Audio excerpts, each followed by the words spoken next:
Primero tuvimos conocimiento en las redes sociales, en Instagram, está la foto, la imagen de un quirófano con un señor que está siendo operado del cerebro mientras toca la guitarra en su propia operación. El señor se llama Christian Nolan y llevó su espectáculo al quirófano, tocó melodías de la agrupación Deftones y de esa forma ayudó a que los médicos durante la operación pudieran detectar seguramente algo del funcionamiento del cerebro y de la operación que tenían que hacer. Increíble. Tenían que extirparle un tumor en el cerebro, nada más y nada menos. Y él lo hizo, dice la información, que no solo para entretener, sino para guiar a los neurocirujanos durante la delicada operación. Tocó la guitarra durante un segmento despierto de su cirugía de 2 horas. Esto fue el mes pasado, en diciembre. Y le permitió a los médicos proteger su destreza manual mientras extraían la mayor cantidad posible del tumor. Esto es increíble. Fue en Miami, les decía, y fue en el Centro Oncológico Integral Sylvester de Miami. Estamos en contacto con el doctor Matías Baldoncini, que es neurocirujano del Hospital de San Fernando. Hola, doctor. Buenas tardes. Bienvenido. ¿Qué tal? Muy buenas tardes. Muchas gracias. Gracias por atendernos, doctor. Yo voy a decir una bestialidad, pero a mí me hizo acordar a la película de Hannibal Lecter, cuando le come parte del cerebro a su víctima que está despierta. ¿Se acuerdan de esa parte? Sí, claro. Es increíble. ¿Se puede operar a una persona del cerebro, doctor, que esté despierta? Bueno, evidentemente alguien lo pudo hacer, ¿no? Sí, claro. Este tipo de cirugía se llama cirugía con paciente despierto. Claro que esta noticia que hemos tenido del colega de Miami, el doctor Comotar, ha ganado mucha relevancia por lo impactante de ver a un paciente tocando la guitarra, ya que su profesión es músico y debía preservar adecuadamente la movilidad de sus dedos, porque la lesión estaba cerca del área del cerebro que comanda los movimientos de las manos. Increíble. Pero es algo que se practica hace mucho tiempo, que se realiza aquí, incluso en Argentina, hace años que se realiza en instituciones públicas y privadas, de la posibilidad de operar a un paciente despierto mientras se monitorizan ciertas funciones cerebrales importantes para el día a día de todo ser humano, ¿no? O sea, eso es para que no se dañe en la extracción del tumor algunas partes fundamentales del cerebro del paciente. Es correcto. Algo importante aclarar, no todas las lesiones tienen indicación de despertar al paciente durante la cirugía. Solamente un porcentaje pequeño de lesiones que están cerca de áreas, por ejemplo, del habla, áreas de movimientos de las manos o de los pies, se benefician de la posibilidad de despertarlo al paciente durante la cirugía y poder mapear en tiempo real, mientras el paciente, como en este caso de la noticia, toca la guitarra, o mientras habla, o mientras reconoce objetos, o simplemente mueve la mano, poder estimular áreas del cerebro y elegir la mejor trayectoria para resecar una lesión y poder preservar la función, que es muy importante para que el paciente después vuelva a sus actividades del día a día, ¿no? Usted dijo despertar, doctor. ¿Esto quiere decir que primero lo duermen y después en algún momento de la cirugía lo despiertan? Muy buena pregunta, es correcto, es correcto. Primero se hace una anestesia local de todo el cuero cabelludo.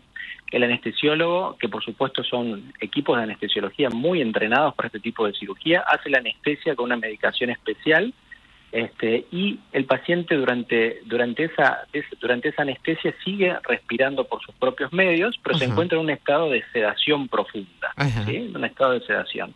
Entonces, una vez que se llega a exponer la superficie cerebral, todas las capas van siendo infiltradas con anestésicos locales para que el paciente, por supuesto, no experimente el dolor, y una vez que está expuesta la superficie cerebral a trabajar, se despierta el paciente.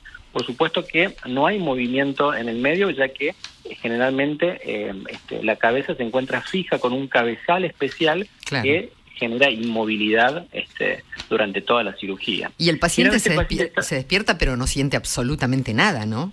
Nada, el paciente no siente nada y el paciente se despierta en un estado de confort total. De hecho, algo importante, no es que se decide de un día para el otro este tipo de cirugía, sino que lleva una preparación especial del paciente, porque imaginémonos que cualquiera de nosotros, o los compañeros que están allí en la mesa, se despiertan de un momento para otro en una tabla de operaciones, con luces, con ruidos, con voces extrañas.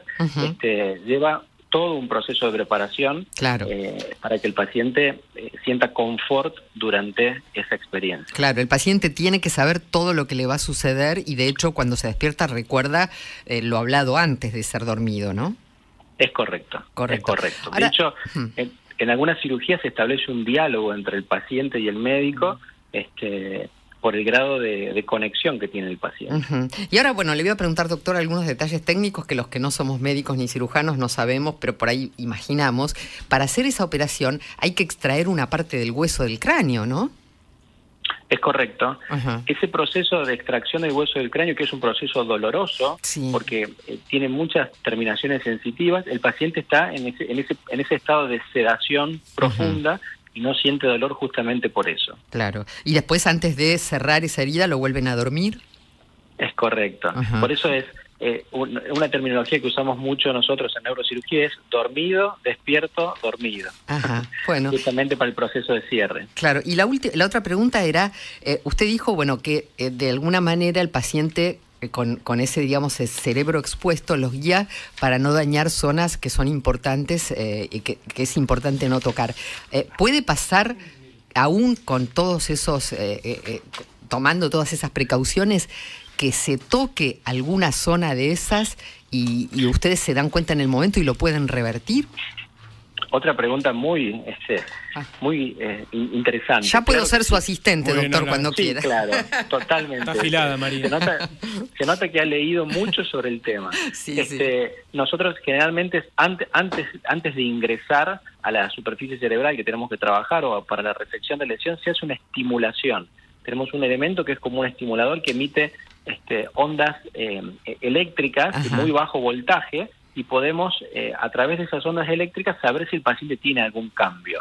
Y por supuesto que durante la cirugía puede que el paciente no tenga ningún problema para mover la mano en este caso o para hablar, pero después de la cirugía sí lo presente por un proceso propio del edema que genera una resección quirúrgica. Lo importante es que si el paciente preserva las funciones durante la cirugía, por más que exista algún déficit posterior, generalmente se revierte con el paso de los días. Claro. ¿Sí? Esa es la finalidad, hacer una cirugía más segura en ciertas lesiones con localizaciones muy puntuales cercanas a áreas funcionalmente importantes. Doctor, acá tenemos otro asistente, el señor Tommy Reynolds. Sí, mis preguntas no van a ser tan buenas como la asistenta María Isabel Sánchez, pero bueno, voy más a lo simplón. No, a ver, en este caso puntual, digamos, esta cirugía que el guitarrista, bueno, guiaba justamente al neurocirujano tocando la guitarra. ¿Qué pasa si justo el paciente es un inútil como Rolo Villar y yo, por ejemplo, que no sabemos tocar ni la pandereta? Y bueno, ¿Es más fácil para ustedes? ¿Es igual? ¿Cómo es el tema? En principio es importante saber que no hace falta que el paciente sea músico para monitorizar cómo mueve la mano. Entonces, simplemente el paciente, si tiene la lesión cerca del área de movimiento de la mano, durante la resección se le pide que flexione el brazo y que abra y cierre la mano. Abre y cierre la mano permanentemente.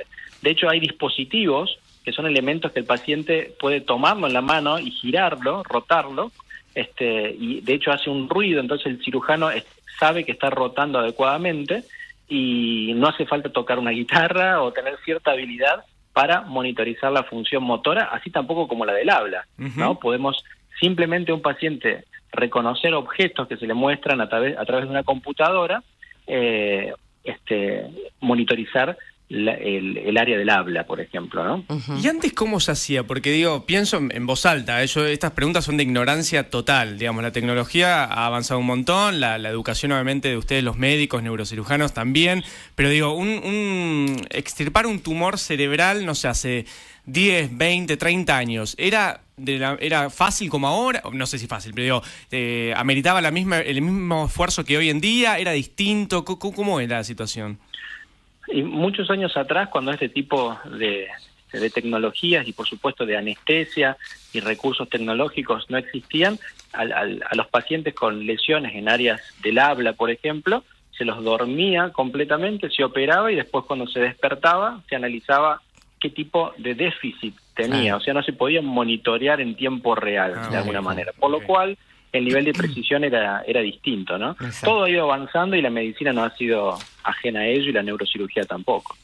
Impresionante, doctor. Nos ha dado una clase de neurocirugía magistral. Total. Le agradecemos mucho su tiempo y, doctor, si me necesita, ya sabe dónde estoy aquí en Radio Mitre. Le mandamos un abrazo. Lo voy a tener en cuenta. A toda la mesa saludos.